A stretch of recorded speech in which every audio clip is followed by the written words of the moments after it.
Hey, good morning, Service Alliance community. How are you doing? What's up, Justin? What's up, buddy? How you doing? I am doing awesome this morning. How about you? Long time no see, huh? Yeah, spent the weekend together, getting stuff done. Absolutely. Had a great time. Yeah, I'm honestly, I came back exhausted from our weekend. I was like just brain dump dead. No doubt about it. No doubt about it. We talked about so much stuff related to this community and business and God, everything. Well, and the thing is like Good morning, Jeremy. none of us have ever done this before, and you become reactive instead of proactive sometimes, and that's something that's why we got together, is to try to be more proactive instead of reactive, because Yes, absolutely. so many different caveats to running a group like this, and hoping that it stays in the direction and trajectory you hope it does. You know what I mean? Oh yeah. I gotta say, I love this community. Like I came back so dead, tired, and I mean most of that's just from the long drive. But then as I was going through everything, over the past couple of days, I got super, super energized. And the more I read through some things and comments that the community makes about us and encourages us, that energized me. I couldn't believe my eyes when I started reading more of our survey results and all the support that this community gives us. It was so encouraging to me, and I just got re-energized all over again. So Yeah, I'm excited for today. I am too. So good morning, everybody. Got some people starting to pop in here. So today we're going to talk about how to know when to make pivoting decisions in your mindset in an ever-changing business world. And I'll give you a hint. The key is communication and asking for help. And we'll get some examples and talk more about that. But first, I want to open us up in some prayer. Dear Lord, thank you for this community. Thank you for all the wonderful people in it. Thank you for allowing us to come on every morning and talk to the community and help them in any way that we can. And they also help us. Like I said, I'm energized from this community. And I hope and pray that this community seeks you, Lord. And for those that don't, hopefully we'll give them some good advice, and we'll move on and have a great day no matter what's going on in our lives. Be with us today as we go out and do everything that we're going to do and the people that we're going to meet. In Jesus' name I pray. Amen. And All right. I have a quick little verse that I want to share. Thanksgiving's coming. I thought it'd be something good to talk about being thankful. So James 1:17, every good gift and every perfect gift is from above, coming down from the Father of lights, with whom there is no variation or shadow due to change.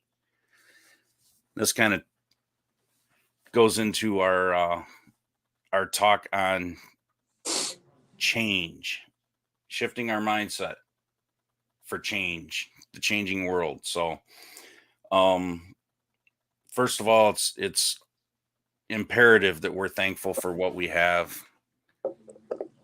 and what we're going to get into the future, even though we don't know what that is, both good or bad. We should be thankful in all situations, no matter what we're going through. So you let's know, talk. Let's jump right in and start talking about getting your mind right. this is actually one of my favorite topics, because I say this all the time. Pivoting is the most important skill set you can have as a business. 100%.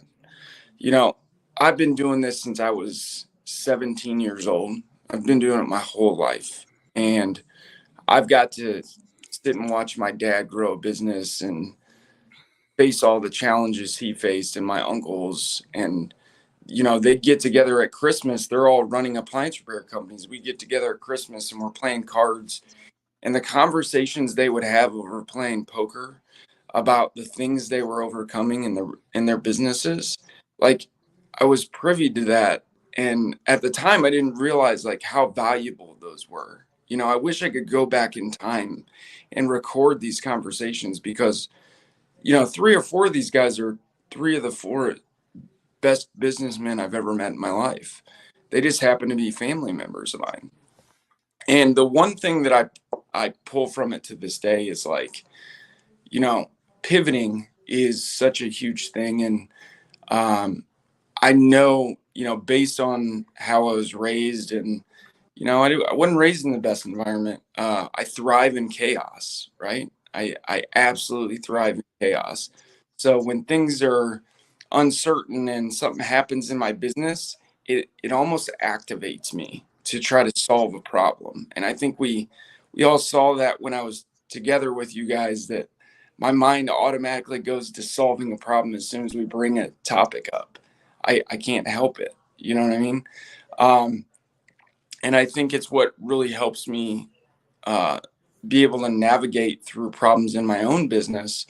But it's really something I wanted to stress to the group. Look, if you're just starting out, get used to things being thrown at you, and don't take a negative spin on it. Embrace it, because it's going to be something you're going to be doing throughout your whole career. The more comfortable you become in uncertainty and being able to pivot and make decisions on the fly in your business, the better your business is going to run. Yeah. I mean, things change, right? I Yeah. mean, it's uncontrollable. We don't have control over manufacturers or, you know, things like when the pandemic hit, things change that are out of our control. Yep. People get sick in our lives, and it throws us into a tailwind, and we have to anchor ourselves. And if we don't anchor ourselves somehow in that confusion, then we're just going to go blowing around like the wind. Absolutely. And that's the worst thing that can happen with anyone running a business. So today we're going to talk about, um I think communication is the key. That's the answer to everything. It solves so many problems. And I want to talk about an experience that we had this weekend in our business retreat. And so Justin and I and the other guys, we got together for a team bonding building exercise. And we went to an escape room. And this escape room was level 9 out of 10 difficulty. So it was their most difficult escape room. None of us had ever been there. So it was brand new to both of us, or to all of us.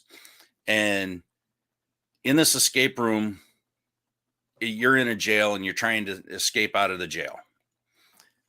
But instead of us all being put into one cell, they split us up between two cells.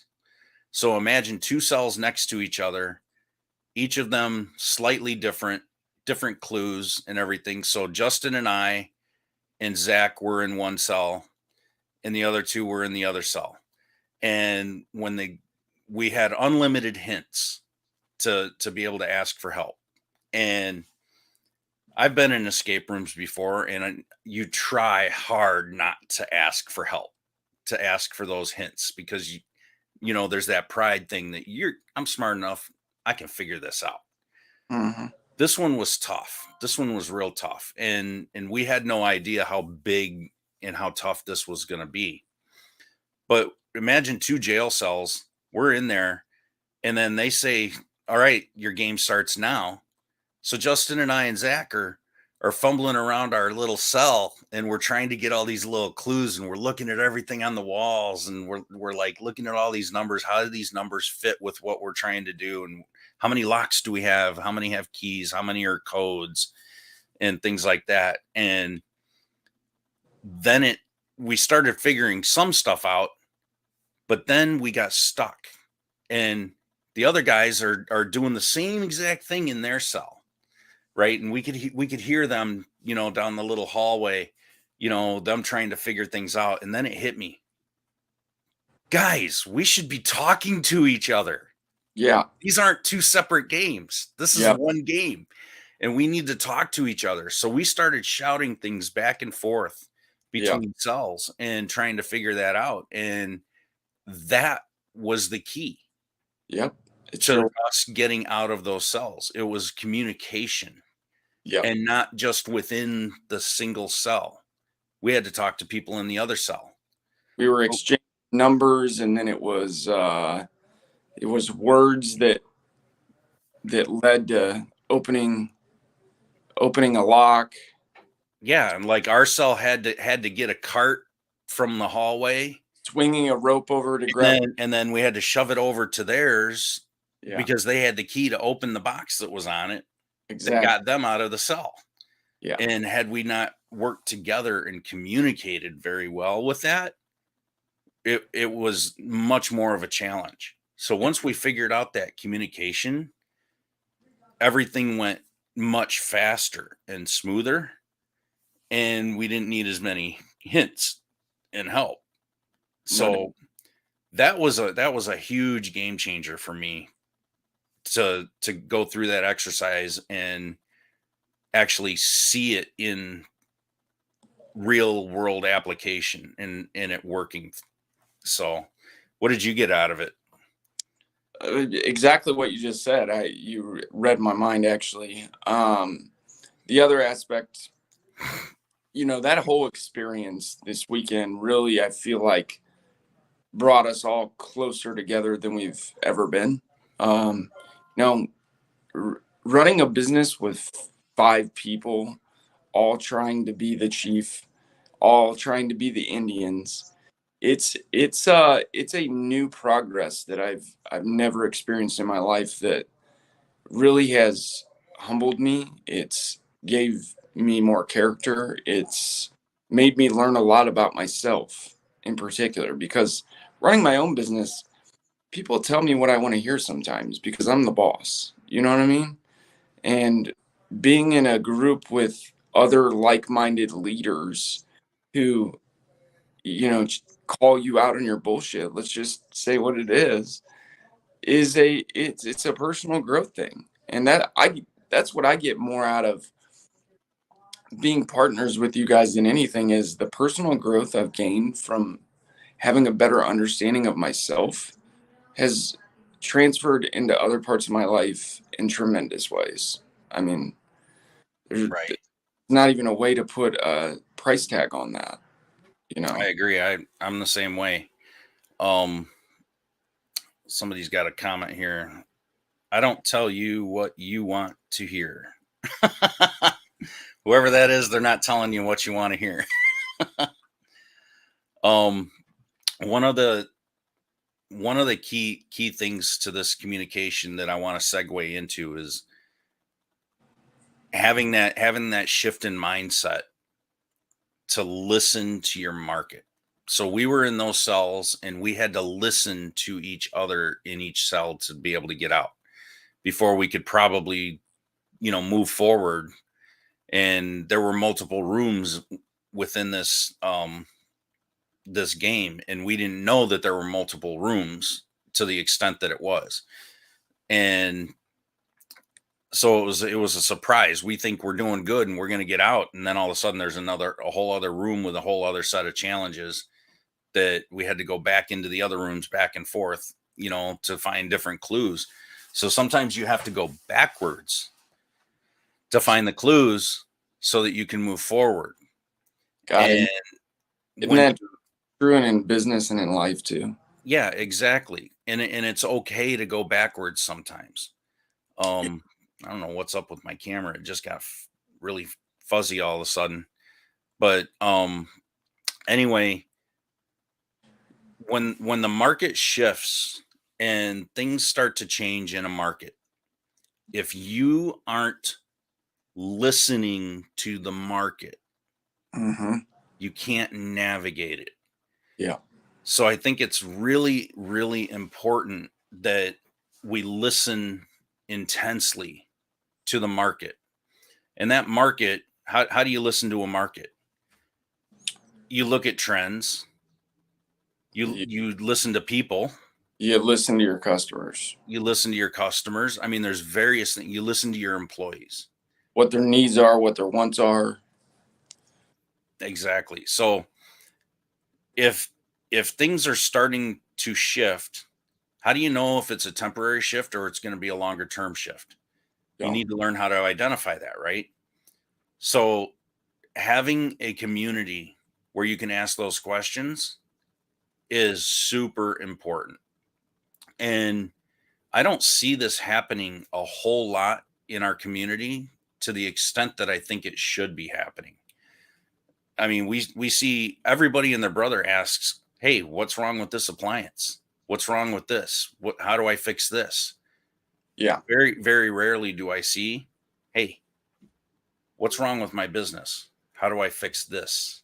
Well, you're exactly right. And the ones that are successful in business, and then this doesn't just apply to appliance repair, the ones that are successful in business realize that it's all about this topic. It's about Yeah. communication and it's about pivoting. I see the number one biggest mistake I see when it comes to this topic, when it comes to business owners, get hung up on the small negative items that are happening on the day to day grind of running your business. The truth of the matter is you're complaining about something that's always going to be happening. So it's either you change your mindset and accept that this is going to happen as part of a price of doing business, and work at being positive and try to eliminate this from happening over and over again, or you can just sit and complain and it never changes. Yeah. And Certain problems will always happen, well, but it's how you handle it. here's the biggest thing, Mike. When you're building a culture within your company, when you project yourself that way about, oh my God, this happened, da da da, it's the end of the world. That's what your employees are going to follow suit with. They are looking to you to lead and lead by example. And I believe that in my heart. I mean, I try to inspire people every day with what I'm doing, and they see me get upset sometimes, but I have a conversation after the fact and I say, look, guys, Mhm. here's the deal. I try to communicate effectively. I realize I got upset about this, da da da. It's part of business. And I come back to a level playing field to where their opinion's valued. I'm not just the boss. You know, what input do you have? You know what I mean? Well, yeah, I Uh, mean, there's a saying that says we're the average sum of who we hang out with. no doubt. And if you're not hanging out with people that you're wanting to communicate at that level with, or you're hanging out with, you have the wrong people surrounding you, then your average sum is going to be lower. You Yeah, know, and if you want to raise who you are and be better, hang around some people that are gonna be a good influence and raise you up and bring you up. yeah. Well, um, there's never going to be a point that you don't stop pivoting. That's the crazy thing. Right. I mean, you're either going to sell the business or you're going to keep doing it. You know what I mean? I mean, that goes in your business too, right? I mean, Any business. It doesn't matter what industry it is. absolutely. Every business is business. Yeah. Everything changes. So So what? it doesn't matter what business you're in or what niche market you're in, things change. Whether it's different. And when I say look at your market, when I mentioned that earlier, I'm not saying just look at your market. Look at the bigger market as a whole, like say around all of North America. Great What advice. what are the trends that other people are experiencing, and pay attention to what you East Coast guys need to start paying attention to what's going on West Coast and vice versa, because there could be trends over there that start happening that you're not going to see for a little while, but it's really nice when that happens because now you can see it coming. So you got a heads up and you're like, oh, this is happening on the West Coast. And we know that they're, maybe the pioneers on things changing in the past. Maybe we should pay attention to what's happening over there. Yeah. And we know what's eventually gonna just start moving like a wave across the United States over to the East Coast. Yeah. So I mean, that's just an example. Well, and here's a perfect example. So here in the Midwest, there's been some obvious trends that I've seen over the last couple of years where I'm trying to position my business to take advantage of that in the future. First of all, sealed system refrigeration is such a part of what we do here in the Midwest. Um, it makes up for 30% of our revenue at the year's end. And you talk to other business owners, they might do a few a year. I'm doing 50 to 60 a month because there's a need there. Somebody wasn't fulfilling that need up until 5 years ago because I just started my business 5 years ago.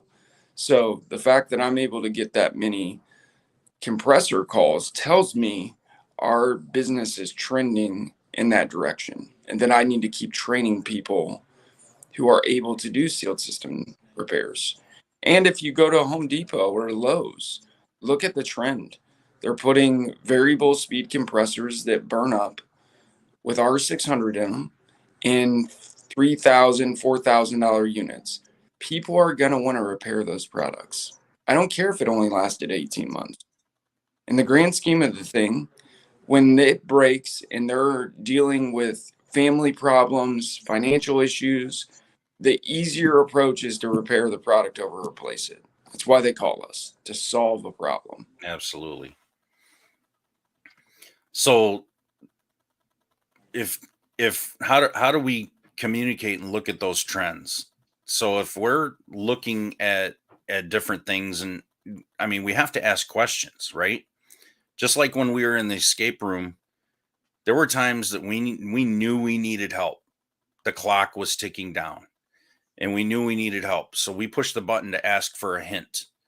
And the almighty girl that was watching us through the camera, she'd pop a hint up there. And we had to ask someone who knew more than we did. Absolutely. And for help. And they gave us a clue. They didn't give us the answer. They gave us a clue. So if we ask certain questions, sometimes the more experienced people aren't going to give you the answer. They're going to give you the clue. They're going to give you the tip so that you can think for yourself and figure it out a little bit on your own. So don't be frustrated with that when that happens. Great point, Mike. And here's the thing, guys. You can learn from anyone. I have 25 years experience, but there are things that I learn every day from people in this industry that have been doing it far less than I have. Not always the best mentor is the guy with the most years experience. That is not a direct correlation. Absolutely. It is somebody who is willing to be humble enough to say, I don't know it all, but here's what I do know, because I want to take advice from somebody who's going to give me a no bullshit approach. That is, I'm going to tell you what I know. And if I don't know the answer, I'm going to ask. That's the type of person you should be mentored by, is not necessarily the most experienced person in the room, because unfortunately, the most experienced person in the room thinks they know everything. So it's hard for them to adapt and learn any new things. Right. The best mentor ever that you will ever get, and you'll know it when you get it. The best mentor will ask you more questions than you ask him. Because he's still trying to learn. Well, no, he knows the right questions to ask to get your mind answering those questions on your own, because that's the best way that we retain it. When Yeah. we learn something on our own and that light bulb finally clicks on, we retain it more than if somebody were to just directly tell us Yeah. the answer. Well, So I look at it like this, right? There's a quick shift for anybody that you've ever helped in our industry from being the mentor or the mentoree to a colleague. I'll put a prime example. When I met EJ had just started out in our industry. He was just getting his business off the ground. And the first 6 months, the dynamic was I was helping EJ. Every time we talked, it was, what do you do here, Justin, when this happens? What do you do here when this happens? And guess what happened? EJ applied what he learned. He caught up with me, and now I take more advice from EJ than EJ takes from me. And he'd probably be humble and say, that's not the case. True, man. Like he caught up with me in a flash to where his business had taken off. He had his own life experiences running his company, and he was able to project what he was going through. And some of those things I was like, wow, I've never had that happen. You know, yeah. you're in a different dynamic. You're in a sector of the country where he was hitting home runs on every employee that he hired. It honestly pissed me off. I had gone through 25 people to build a business of 7, and I'm watching this guy just hit home run after home run. I'm happy for my friend. Because he had the right help. Absolutely. It made it easier, and when you have the right help, it makes everything easier, and you can go faster. Yeah. I was happy for my friend, but in the back of my mind, I was like, God, this sucks, man. Like, Yeah. went wrong. You know what I mean? And the thing is I realized I wasn't doing enough front end due diligence when I was hiring people. I was taking chances I shouldn't take with my family, with my business, because I got a huge heart. I wanted to give somebody a second chance or an opportunity that probably I shouldn't have. And I've really had to tailor that back. I've been hiring a lot of guys through the trade program that have already made the steps to get into our career. And the rate of success is astronomically higher. Yeah. We got a question here before we wrap up for you, Justin. What has been your process dealing with your technicians who struggled with them seeking out the answers for themselves? That's a great question. So we're talking about technicians that would automatically just call you as their go-to. So Sounds like it. this is a thing that I've worked really hard at to try to delegate as my company's grown. First of all, we started a group text within our company where all the technicians can reach out and talk to each other. It's also where we post our leaderboard numbers of production every month. And it's become a vessel, so to speak, of where these guys can chat about problems they're having, meetings, whatever it may be. That's a great resource. Obviously, giving them the Appliance Alliance and the tech support page within our group has helped a ton. The biggest thing is having the upfront conversation with each one of them and explaining, look, I want you to do these things before you call me. So when a guy calls me and says, hey, I got a Whirlpool refrigerator that's not cooling, what is it? I've had this happen. Literally last week I said, well, you got to give me more than that, bro. You got to give me more than that, right?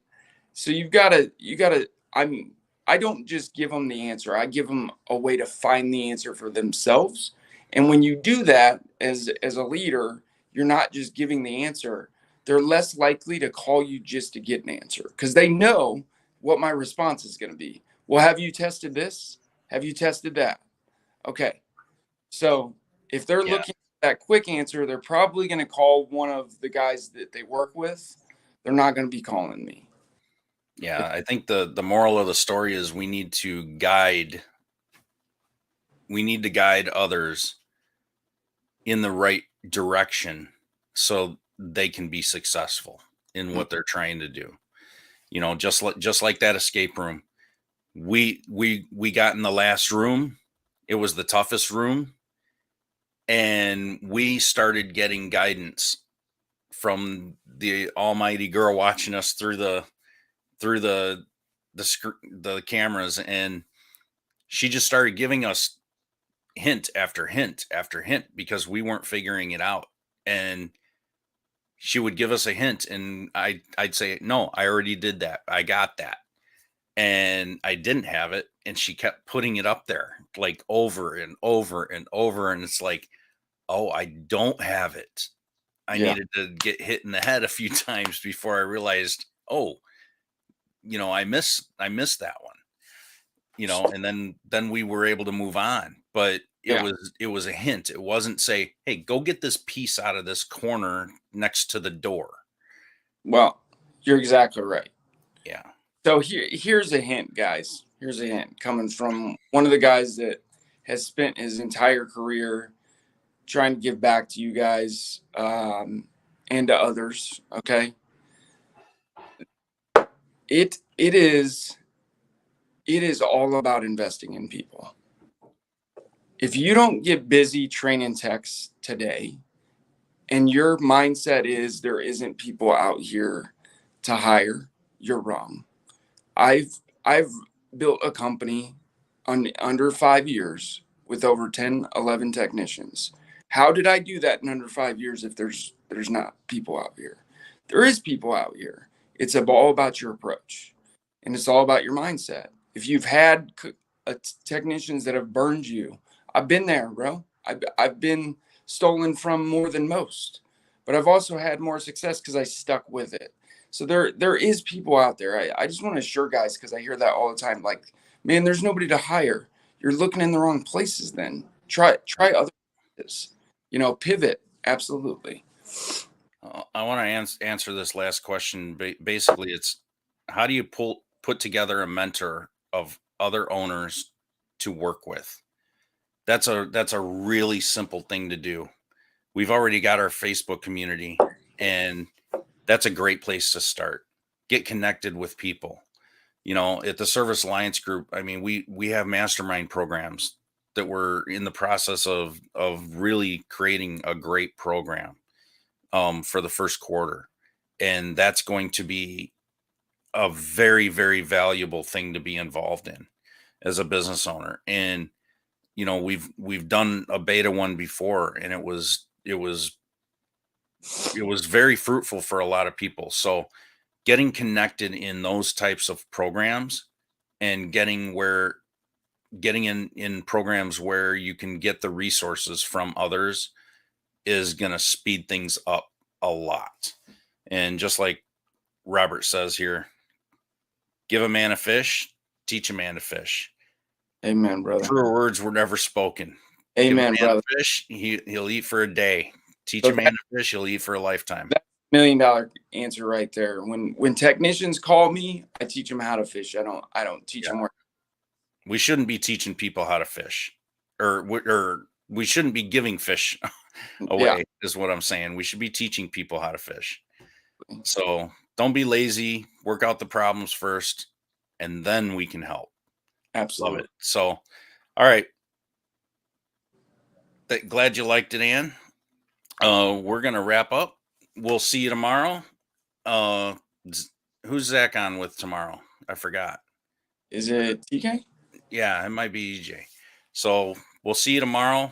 This week we're talking about a theme of pivoting and so forth, trying to keep that theme. So we'll continue the discussion tomorrow, and you guys have a great day. So keep in mind, guys, we are pivoting to where we're keeping a theme throughout the whole week. So Yeah. if you were interested in this morning, tune in tomorrow. It's going to be the same, more of the same. All right, you guys have a great day.